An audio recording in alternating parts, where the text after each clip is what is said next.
Welcome to this explainer. Today, we're unpacking a massive, fascinating mystery box about our very own biology.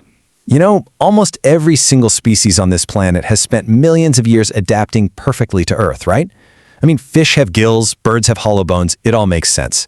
But today, we're going to try to figure out if humans are actually perfectly adapted too, or if, just maybe, we might be a little bit alien to our own planet. Let's get into it. So are humans actually from Earth? I want you to just think about your daily life for a second. Think about those nasty sunburns, your lower back pain, those awful seasonal allergies, and ask yourself this really profound question. Why are we the only species that seems so incredibly ill-equipped to survive in our own home? Seriously, we're literally the only species that looked around at the world it supposedly evolved in and thought, man, something is totally off here. Just think about the sun for a minute. Animals bask in it perfectly fine. Lizards, dogs, cats, horses, they spend their entire lives under the exact same sun and handle it without breaking a sweat. Their fur and scales are perfectly calibrated for our star. Meanwhile, us, we literally had to invent a thick chemical paste, call it sunscreen, and smear it all over our bodies just so we can go outside safely. It's crazy. Our own star is quite literally trying to kill us. And then, look at your back. A staggering 80% of humans are going to experience chronic back pain at some point. 80%! When 4 out of every 5 members of a species share the exact same structural flaw, you kind of have to question the blueprint, right? Our spines are essentially horizontal bridges that got terribly, badly retrofitted for standing upright. Gravity's just compressing our discs in ways they simply were never meant to handle. Oh, and childbirth brilliantly illustrates this biological weirdness even further. For humans, it is incredibly dangerous. To put it in perspective, a horse gives birth in about 30 minutes, and the foal is literally standing up and walking around within an hour. But on the human side, our babies have these dangerously large heads that barely even fit the birth canal. And when they finally do arrive, they show up completely helpless. They can't even hold their own heads up. They are entirely dependent on us for years. Add to that this alarming statistic. 30% of the global population suffers from allergies.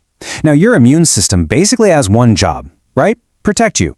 Yet for a massive chunk of us, this system inexplicably decides to go to all-out war against completely harmless Earth materials.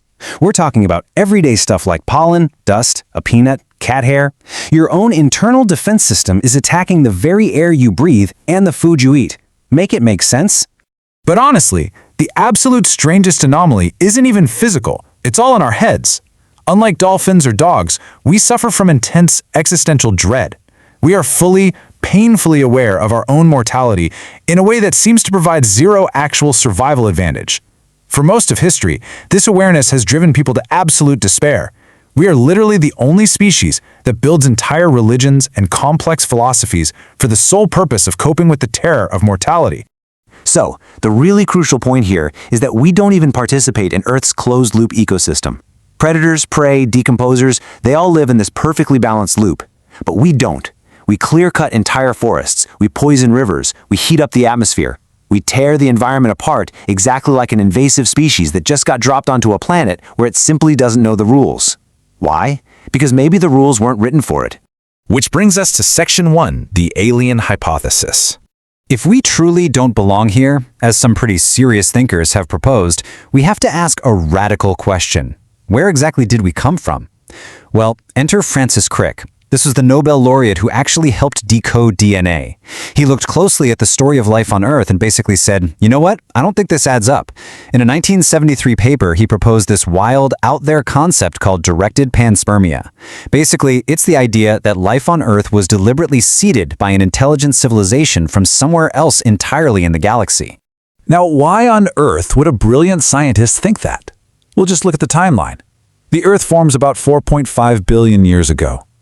Then, a mere 700 million years later, which by the way is essentially overnight in geological time, complex organic chemistry just suddenly appears. The planet was still a toxic, molten hellscape constantly getting hammered by asteroids, and yet, life just popped up almost the exact second conditions allowed. Crick found this timing highly suspicious. And get this, we actually have real forensic evidence backing up the idea that life can travel through space. Take the 1969 Murchison meteorite that crashed into Australia. It was carrying over 90 different amino acids, literally the building blocks of life. Then you've got tardigrades. These indestructible, microscopic, gummy bear-looking creatures have survived the absolute vacuum of space, intense cosmic radiation, and even an actual spacecraft crashing onto the moon in 2019. It proves beyond a doubt that life can absolutely hitch a ride between worlds. Moving on to Section 2, Evolutionary Mismatch Theory. Okay, but mainstream biology actually has a super fascinating rebuttal to this whole alien theory, and it perfectly explains all these weird physical quirks we've been talking about.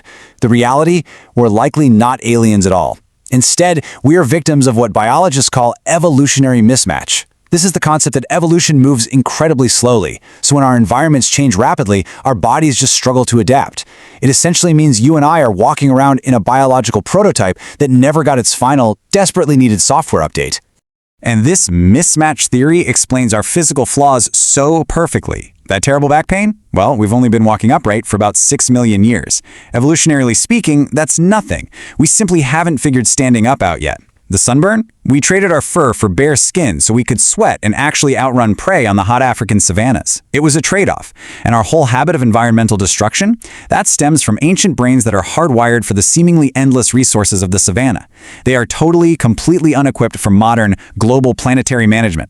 Even the horrors of childbirth make total scientific sense under this framework. It's known as the obstetric dilemma. Basically, evolution was trying to do two totally different things at the exact same time. Make our brains larger to make us smarter, while also keeping our pelvises upright for walking. The pelvis just got caught right in the middle of this incredibly messy compromise, and the result is that human birth became incredibly dangerous. Now let's look at Section 3, the speed problem. So, mismatch theory handles our physical quirks brilliantly, right? But it still completely fails to explain the ultimate cold case of human history, our unprecedented speed of advancement. Look, dolphins have been around for 50 million years. They are highly intelligent, but they haven't built a single tool. Chimpanzees figured out how to use sticks 4 million years ago, and then they basically just stopped there. Humans, on the other hand, we sprinted from being literal savanna prey to inventing sharpened rocks, nuclear weapons, robots on Mars, and AI, all in just 2 million years. That is a geological blink of an eye. And the hyper-acceleration of our recent past is truly honestly staggering. Think about this. Just 200 years ago, we didn't even have railroads. 125 years ago, no airplanes. 75 years ago, zero space travel. 35 years ago, no internet. Absolutely nothing in the 4 billion year history of this entire planet has ever progressed at this terrifying exponential speed. So why on earth did we accelerate so incredibly fast? Well, biologists point to a few potential catalysts. Cooking our food gave us way more calories to grow bigger brains. A random mutation in the FOXP2 gene might have suddenly unlocked complex speech. We also learned to teach and stack our knowledge across generations. But honestly, even if you combine all of these things together, they still don't fully explain the sheer, explosive velocity of human advancement. Listen, when real, respected scientists, including the actual founders of modern genetics, look at this massive puzzle and openly admit that something here doesn't quite add up, they aren't pushing some crazy conspiracy, not at all.